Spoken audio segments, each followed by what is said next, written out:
I'm Stevie. And I'm Selena. And this is Twin Talk. Cheers. We have been out and we are sorry, but there is a lot of things going on right now. I started a new job. We're moving out of the house. There is a ton of stuff going on. So we are sorry we haven't been around, but we're back. Because the Rocket Summer has a new album out, and it is a must listen. Must listen. Must listen. So we're going to go through the album. We listened to it twice today, and of course we re-listened to all the singles that have been out, and we're really excited to talk about it and tell you how we felt. Yeah, and let us know how you guys felt about it. I mean, we always like other people's opinions, and you know, I think the beautiful thing about music is that it makes everybody feel different ways. So something that makes me happy, or maybe I like, maybe you don't like, or vice versa. So, you know, it's so interesting how everybody takes music differently. But I have to say, this is my overall opinion before we break down the songs, is that I felt like in the past 3 years, since Bryce Avery released Sweet Shivers, he was abducted by aliens, and then they took him to another planet, and he like learned their language, and then he came back to Earth, and he has all of that same Bryce Avery like kinetic energy that like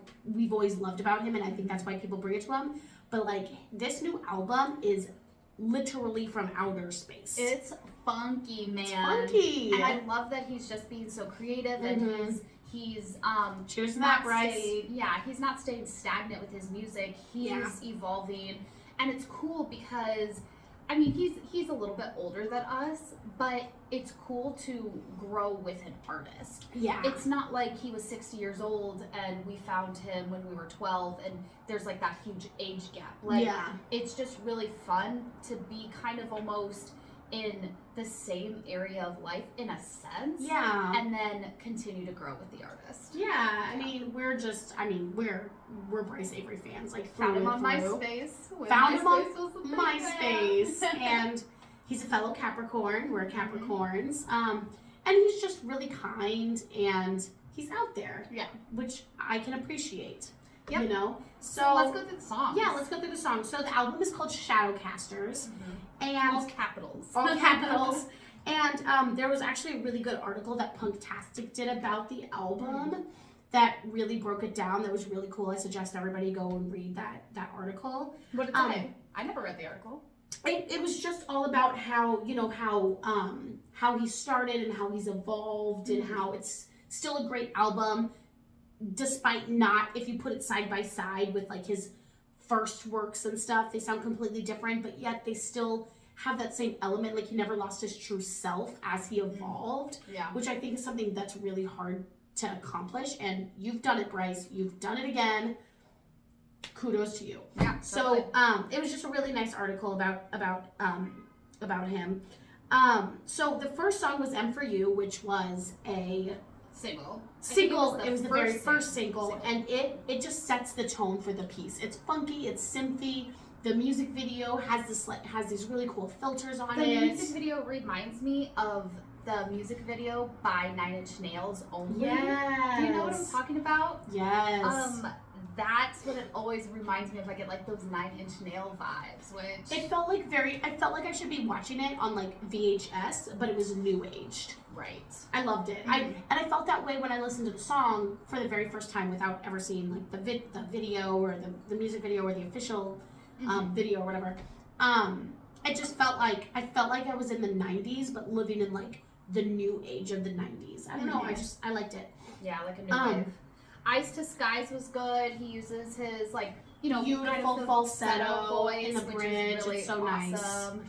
Yeah, I like when he plays around with his voice like that because he really does have a really nice range. He does. He has an incredible range. Yeah, so it's really fun to listen to him utilize that in his music. Yeah, and in the bridge there was just this beautiful little falsetto part that was really nice.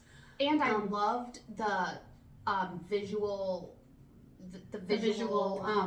official visualizer or whatever it's called. Of like, if you look at all the things, he has a few, you know, one music video for M for You. He has a music video for M for You for Sing at Top, And then he has like the visualizer. And then he has the visualizers, and that was just, I mean, it was just a rainbow with the ground moving, but then these eyes would flash. I don't know, I just thought it was really cool, and I was captivated by it. And if you guys know, I haven't done my research yet, but like, does Bryce make those official videos, or does somebody else do it? Like, I would like to know, because to me, Bryce is like the ultimate Renaissance person. Well, that's the thing. He like makes his own music, his own lyrics. He's a multi-instrumentalist. Yes.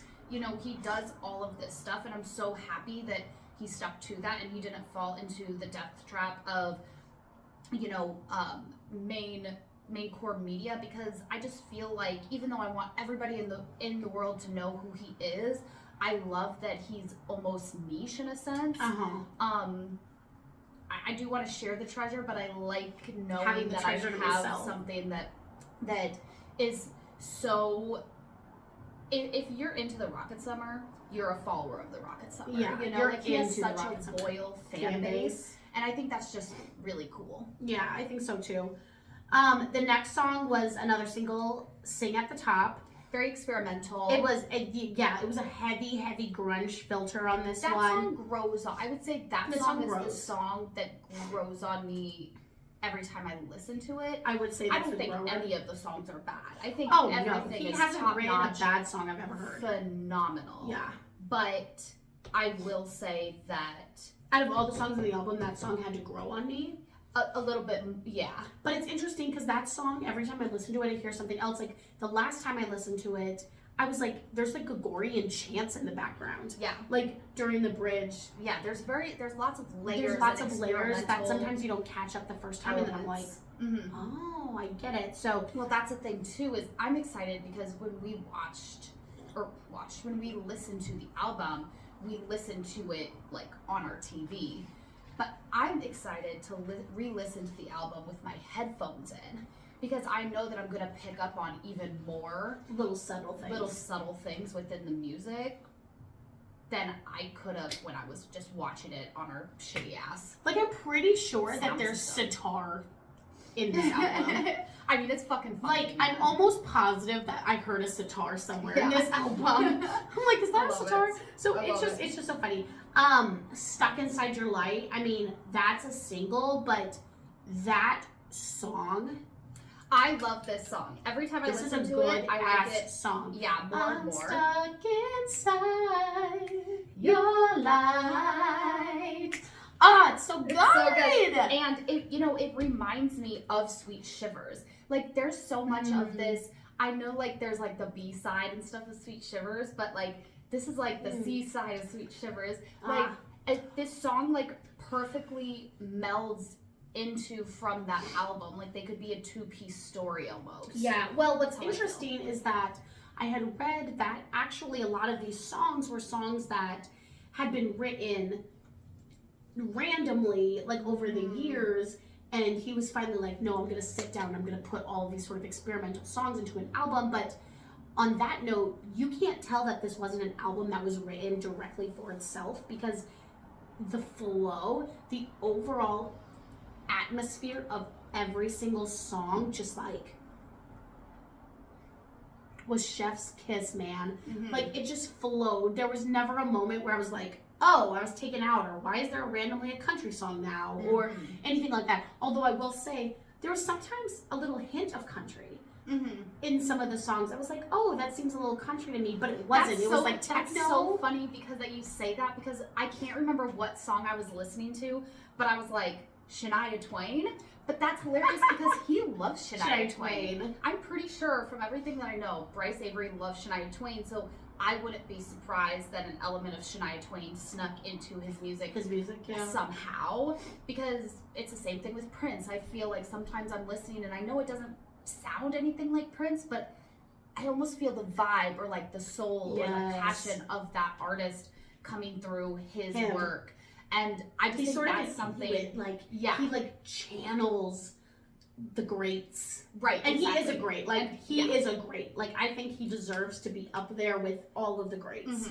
But he has such a beautiful way of like channeling their energy. Like, you feel it through the music, and I just think I'm trying to think of another artist that does that, and I can't really think of it, because when other artists do it, I feel like it's almost on the nose. It's on the nose, or it's like a copycat. But Bryce is not a copycat. It's literally like one day Prince was like, oh, I'm gonna go in, like I'm gonna ghost into somebody, right? And he decided it was Bryce Avery, mm-hmm. or Shania Twain, right. or The Cure, or whatever it was. You know what I mean? But but then in that same vein, his music is completely his own, and I honestly can't think of one artist, and we listen to a lot of artists. We listen to a lot of music, yeah. That I can put the Rocket Summer into a category with. Like, to me, it's just like, there's music, and then there's music. Right. And it's Bryce. Like, he's a musical genius. Yeah. Like, I feel like he really does deserve to be up with the greats, you know? Yeah, totally. Oh, yeah. The next song, this title is really long. Do you see dreamscapes in your dreams before the dreams escape? When the sun beams. I love it. Yes. Do I see dreams in my dreamscape? Well, what I was saying was that, first of all, this song would be so funky on drugs. We're not saying do drugs. I'm not saying do drugs, kids. We're saying it would be funky. But it would be funky. But this song, I would definitely like chill out to and smoke some weed to, maybe microdose. Hell yeah. Yeah. Like, I just think it would be so funky. And I love that, like, moment between dreams and waking up before you're, like, back into reality. And I feel like the song captured that. Like, just that moment. It did. It did. Like, it was, like, right there in the in-between. Yeah. And this is sort of a side note, but, like, to get ready for this album, I, like, re-listened to all the albums on my way to work. Just, like, blue, popping them out. And, like, I just felt there was such a Capricorn energy. Like, totally. There was just this, like, what song was it? It was like, I just wanted to let you know I saw a light of beam on my window. And it's not really important, but I thought you should know. And I just thought it was so poignant to, like, just natural thought. Yeah. I don't know. And that's from a different album, but, yeah, do you dream by Dreamscape X, Y, and Z? It was a great song. It was so good. It had a lot of pop vibes and heavy synth. Yeah. But I liked it. The next one, I really liked this one. Hope is a treacherous drug. I'm getting high though. Yeah, I loved this one. There were some harmonies that Gotta Give You Up. The harmonies at the end of that. So good. That's what I liked. The ending was sick. Is he was playing with like the constructs of his voice, and like he was kind of getting into that like nasally like aspect, and playing around with how he can transform his voice into different ways to sound different. Like, not only is he making his developing his music to sound different, but he's developing his voice to sound different as well in certain aspects, and playing around with different levels and jumps of how he can make his placement of his voice, which I thought was really freaking cool. Yeah. And I love this song because the breakdown was so fucking cool. And this is what I was just envisioning when I was listening to the song. Was I felt like he was, like, during the breakdown, I felt like he was climbing out of the trenches, and he was climbing, and he was climbing, and he was doing it, and he was getting it, and then he was on solid ground. And I don't know, it was just like really cool. Like, I just visualized like the struggle, but it wasn't like him getting beat back down. It was just him putting in the effort to, you know, continue on. And yeah, it's hard to create once, especially when you have so many albums out. Like, from a musical standpoint, you know, everybody's like, you know, when are you gonna fall off? Like, nobody's rooting for you sometimes, you know.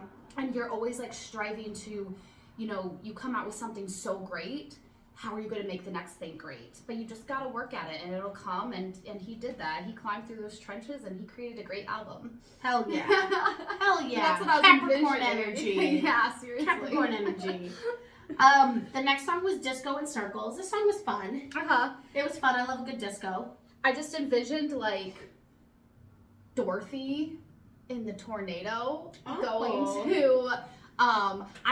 this album, and I'll tell you kind of like my full like vision of the album. Like Stevie said earlier, she kind of had this idea of she envisioned like Bryce being taken by aliens and then coming back down and creating like this like electronic kind of sound, where I had like all these visions of like Alice in Wonderland and Wizard of Oz and stuff, and this song kind of reminded me of the tornado and entering into the dream state and what's reality and what's the dream, and then going back and forth and like kind of the Matrix. Okay. Like what's real, what's not real. Yeah, I like that. And disco in circles, spins out of control, going forward and backward until I get close. You know what I mean? Like, as far as you go forward, you're gonna hit backwards. You know, like everything is circular. So I don't know. The more I listen to the song, the more I like it. Okay. Yeah. I'm into it. That's just what I was envisioning. I love that. Maybe I'm weird. No, you're not weird. Music is meant to, you know, make you feel or make you see or, Totally. you know. The next song was, and I feel like he did this on his last album too, is like just a little like minute and a half song, just like a little bloop. And Just a little something. yeah, and on Sweet Shivers it was the beautiful song about, you know, I want a life with a girl and I want to see everything. But this was off the hinge, and the entire song was like he was banging on the door. But Like, it felt like a fever dream. yeah. That's what I felt like. I felt like it was like a fever dream. Yeah, it was Like, let me in. really cool. Yeah, it was a really cool song. It was really cool. And it was so fast. And I was like, Right. no. Yeah. I don't want it to be over. I know, but it just needed that. It was that sprout. It just needed that like spurt sprout of energy. frustration. Like, yeah. it wouldn't be the same song if it wasn't the length it was. I totally agree. But like, it got me going. I was like, oh. Yeah, that was a really good song. The next song was Villanor Bigby. So and funky. see, this is the song that I felt like could have been on Sweet Shivers. This song was very reminiscent to me of Sweet Shivers. I did feel like this song could have been on Sweet Shivers. Yes, you're right. Yeah, and I really liked it. Like, when I saw the name title of the song, I thought it was gonna sound a lot like the Beatles. Eleanor Rigby. Yeah. But it didn't have that sound at all. No, it didn't. But I guess I have to listen to it again and read the lyrics.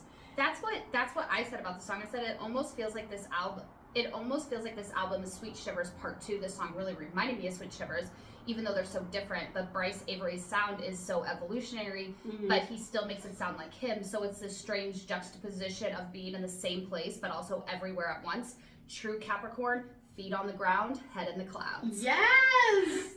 That is a true Capricorn. That's what like I was vibing from the song. I was like, I just felt the Capricorn energy in the song. I was like, okay. I felt the Capricorn energy through this entire album because like it was so funky and so out there, but yet it felt so grounded. Right. Yes, that's what I'm saying. I loved it. Yeah. I felt like this was a true Capricorn album. But yep. So yeah, so it was good. It was amazing. Aloha, hello. It was so funky. I loved it. It How I get by, I'll rest when I die. No rest till I set the records on fire. Yes, sleep when you're dead. Sleep when you're dead.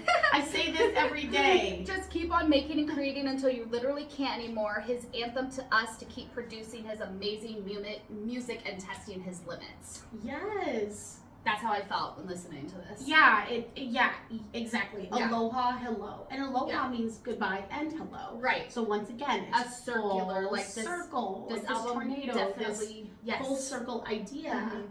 I felt like this album just has this kind of like, it's spinning into the next. Yes. You know, like this isn't the end. Like it's I know. Like I'm already excited. I'm like, okay, now we need to fast forward 3 more years to. I can't wait for new brand. I mean, new. I hope it's not 3 years. I just got shivers. I just got sweet shivers thinking about his next album. Yeah, I hope it's not 3 years. I'm sure the pandemic and everything played. Well, and we have to remember that a lot of this was probably written in isolation. So only God knows what's going on and how he dealt with, you know, the pandemic and isolation and all that stuff. Although he did do all that fun stuff for Fun Club. So, you know, that was nice. I will say, I think maybe my favorite song was the last song. I say. I Say was So a good fucking song. First of all, the falsetto at the end was just wild. What got me is what I'm calling the attack of the bumblebees.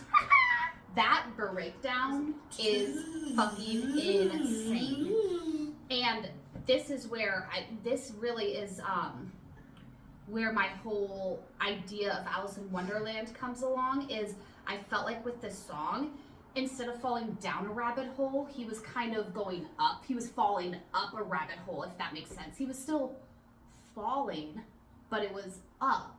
But then I started, when you told me about your alien thing, I was like, oh yeah, he's being lifted up to the, he's being beamed up to the aliens, man. So like, I thought it was interesting when you said that, because I had the same thought, but in a different, context, I envisioned it in a different way, but I definitely see your way too. But I think it has like all these fantastical elements, because once again, aliens, Alice in Wonderland, Wizard of Oz, we felt that. Yeah. And we both felt it. Yeah. So I thought that was kind of cool. Yeah. That I Say was a great, funky, weird, awesome song. There's I'm gonna listen to the album obviously 1,000 more times, but after a first listen, because you've listened to it twice, I've only listened to it once, but after that first listen, I Say, I think it's my favorite song. It's so good. Yeah. It is that I don't know, that's something about that breakdown, just that like violin at the end, that like crazy frantic violin. Yeah. It was just insane. No, it was hot. Yeah, it was way hot. So I'm gonna be interested to hear some of these songs live, because he's going on tour. We're gonna be in New York, baby. Are you guys gonna be there? Let us know. Yeah, we really want to travel upstate, but to go see him a second time. We did that a few years ago. We watched him in New York, and then we drove to Pennsylvania. But with moving and everything that's happening, it just might not be realistic. But we'll see what happens. But at the end of the day, we are set to go for the New York show, so hopefully we see some of you guys there, and we're just really excited. And I do think it's going to be interesting to hear some of these songs live. I'm ready to dance. Oh, we're dancing. We're dancing.